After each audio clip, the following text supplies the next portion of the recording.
ఒక 50 సంవత్సరాల తండ్రి 25 ఏళ్ల కొడుకుని తీసుకొని నా దగ్గరికి వచ్చాడు కౌన్సిలింగ్‌కి. సార్ నా కొడుకు నిరాశ, నిస్పృహలతో పూర్తిగా చచ్చిపోయినాడు సార్. అసలు ఏంటో ఒక్కోసారి పలకరించండి, మాట్లాడండి, ఆంతర్యం తెలుసుకోండి అన్నాడు. నేను ఆయన్ని అడిగాను, బాబు నువ్వు ఒక 5 సంవత్సరాల వయసులో ఏమవ్వాలనుకున్నావు? సార్ నేను ఏరోనాటికల్ ఇంజనీర్ అవుతాం అనుకున్నాను అంటాడు. సరే పదవ తరగతిలో ఏమవుతావు అనుకున్నావు అని అన్నాడు. సార్ నేను ఇంజనీర్ అయితే అని కలగన్నాను, పట్టుదలతో ఉండేను అన్నాడు. కానీ 10వ తరగతి ఫెయిల్ అయ్యాను అన్నాడు. సరే పర్వాలేదయ్యా, ఇంటర్మీడియట్లో ఏమవుతాను అనుకున్నావు అని అన్నాను.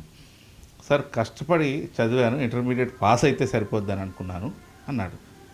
ఇలా తన వయసుతో పాటు అయితే తన యొక్క కళను తనే మర్చిపోయాడు.